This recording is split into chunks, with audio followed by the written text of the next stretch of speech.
card. Let us know what your platform is, who you are, what your platform is, and then we will ask questions pertaining to what is important to us in that particular office. And then we'll sum up the interview. Sounds great. Well, thank you so much. It's truly an honor and a blessing and a privilege to be here speaking to you tonight. I come before you as a humble servant of Mother Earth. My name is Bart Everson. I'm running for City Council at large with a very specific purpose in mind, and that's to try to bring attention to really the biggest challenge that's facing humanity today at a global level, which of course is climate change, climate crisis, or global warming, as we used to call it. And that's something that is upon us now. We're experiencing it now. We've been experiencing all this rain, for example, this year. It was on the front page of the paper just the other day that was because of the warming planet, having these rain bombs and increased flooding. In fact, even when Hurricane Katrina hit us, afterwards I remember I evacuated all the way up to Indiana, and some college professor up there said, well, you know, this is part of global warming. So this really needs to be at the forefront of all our policies at every level of government, from the very top all the way down to the local level. It needs to be at the forefront of what we're thinking about, and New Orleans should be at the forefront of that challenge, of meeting that challenge. We shouldn't be bringing up the rear guard. Katrina was our wake-up call. Should have put us on notice. So that all sounds very abstract and everything. I want to make sure that I articulate that there is a few key points of like how that would play out as I see it and what we should be doing in the city of New Orleans in our public policy, right? Some very concrete things. Number one is energy issues and energy issues, holding energy accountable. In particular, you know, the city has now adopted this renewable and clean portfolio standard for energy. Unfortunately, energy, which, you know, be subject to this, has been kind of kicking and dragging its feet along the way. Maybe not as enthusiastic about this as they could be, and they want to raise our rates. So this is going to be an issue I think that's talked a lot about in this campaign, or it should be, and definitely something that I'm trying to get people talking about. How can we hold energy accountable? I'm sure you guys are aware, but a lot of people don't seem to be, that New Orleans has a unique power over its to regulate its own utility. Only one other city in the whole country that can do this, and that's Washington, D.C. So you'd think we'd be better off when it comes to our power situation, but we're actually in a pretty bad situation. I think there's a lot of people in this city who pay 20% of their monthly budget goes to their energy bill. And that's way too much. It should be, I mean, that's way, way above the norm nationally.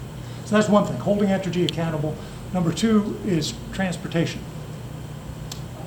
improving our transportation infrastructure. We have to make it so that public transit is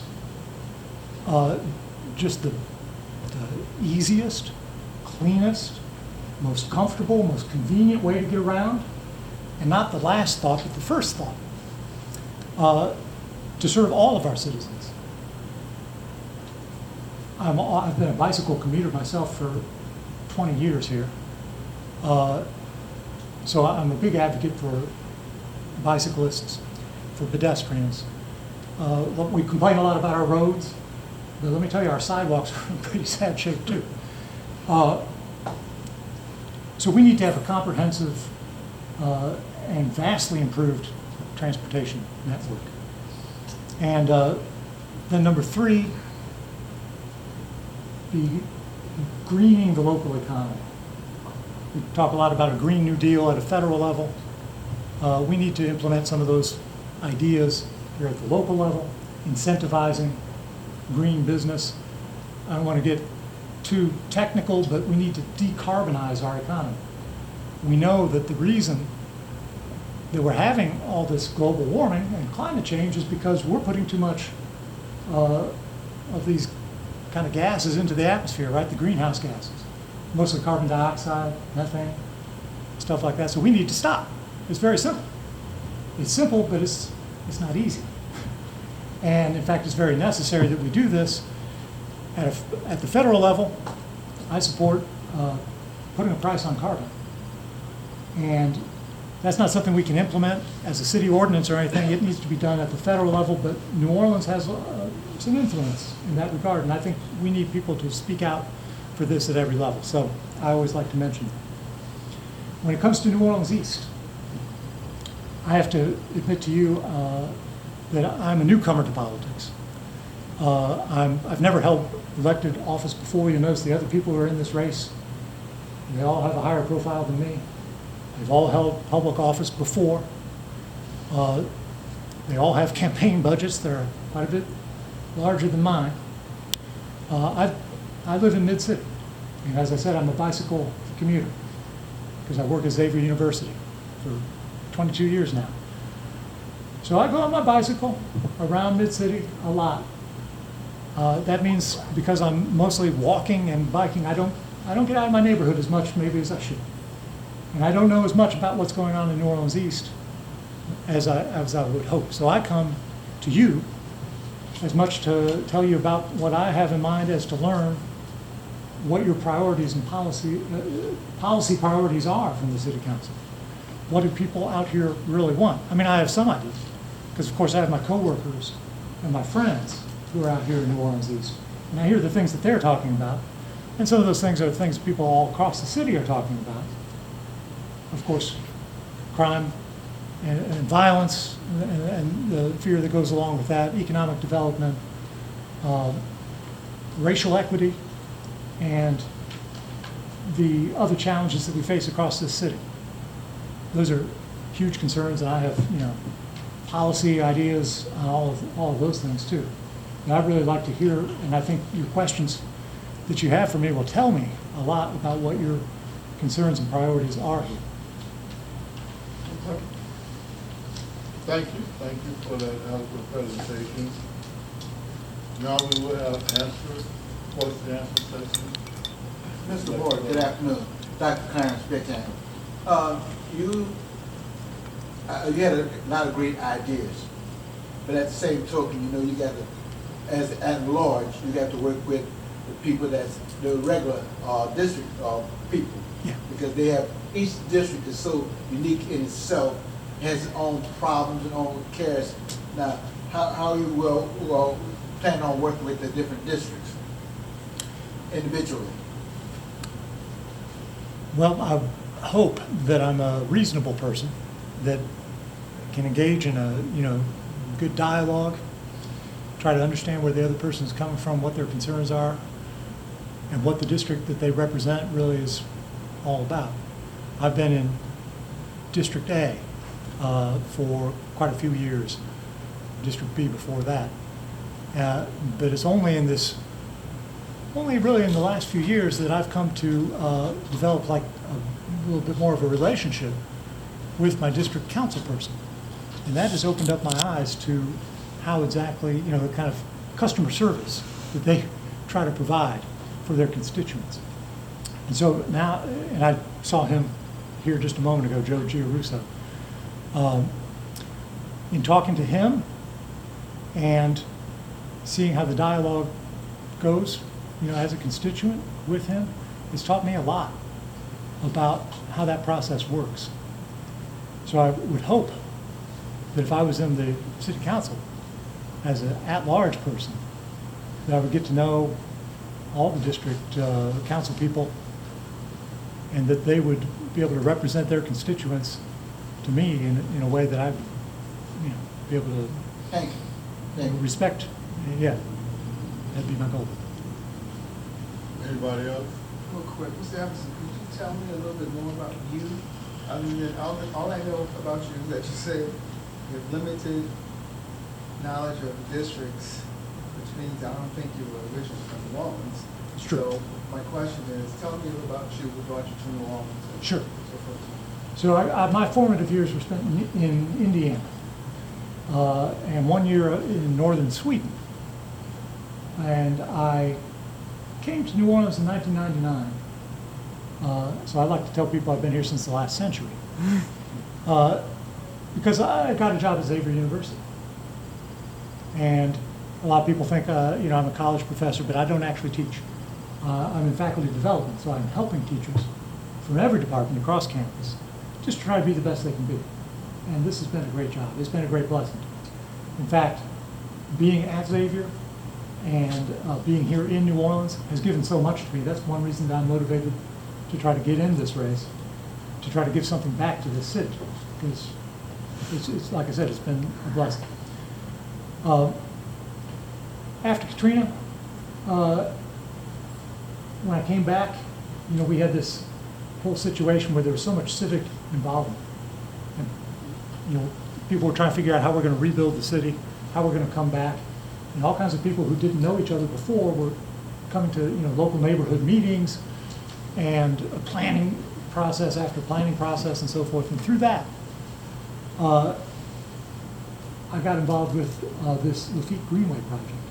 I don't know if you're familiar, but that's, runs from the French Quarter through Tremé, Mid-City, and all the way almost to Lakeview. We want to extend it that last little bit. I would say that's the biggest thing that I've done so far. Really, it's the thing I'm most proud of in my life, is getting that built. I was a founding member of Friends of Lafitte Greenway and president for quite a few years. I was involved with that group for about 8 years. And it's finally now a self-sustaining nonprofit that kind of shepherds that green space along and tries to make it the best that it can be. I was particularly interested in that because I was a bicycle commuter. And I knew New Orleans is a great place to ride around on a bike. It really is, because it's flat and, it doesn't snow here and stuff like that. And it's a great way to get around, but I also saw we could do a lot better by our pedestrians and our bicyclists. And I feel like a lot of times we don't respect that sector of our population as much because we think, well, they're just doing that because they're poor or what have you. And so we need to do a lot better. And that greenway that we built, I hope, is the first of multiple greenways. I would like to see a network of better bicycle infrastructure for the city, including in New Orleans East. Now, how you get over the industrial canal on a bicycle, I haven't done that yet. But maybe you guys know. Thank you. Yeah, Jerry?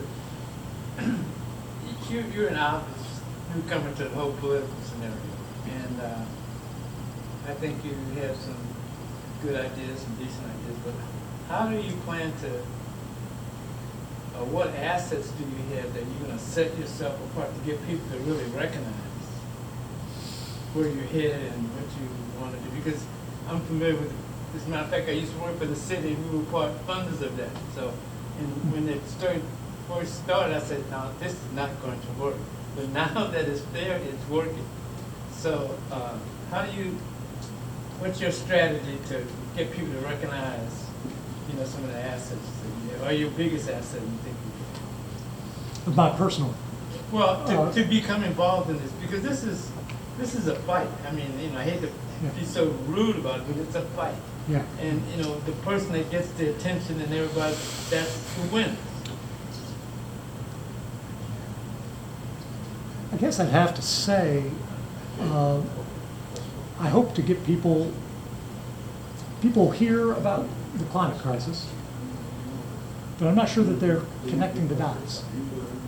So I hope that I'm able to let people know that there's an urgency here. I like to say we actually need to look at the planet Venus. I know it sounds crazy, but the planet Venus they say used to be like Earth. And yet now it's uninhabitable. The temperatures there are like 800 degrees. It's And the scientists say it's because of a runaway greenhouse process. Too much carbon dioxide in the atmosphere. Now, I'm not saying that we're going to become like Venus, but we don't want to move in that direction at all. We don't want the Earth to become uninhabitable. We don't want the Earth to become even marginally worse than it is now. We're already starting to see these deteriorating weather patterns. Half the country seems like is on fire. We're here with have the opposite problem of too much water, and hurricane after hurricane coming this direction. So I think we need to understand that our collective survival is at stake. And if we're not talking about this, if we're not making it the center of what we do, then how can we, what are we doing for our children and our children's children after us? What kind of future planet do we think that they're going to inherit? So I hope that by talking about this kind of big issue that affects everybody, everybody in the city and really everybody on this planet, that it'll open people's hearts a little bit and get them to say, like, you know, you're right. This should be a consideration for every council person, for every member of government, and really for every citizen.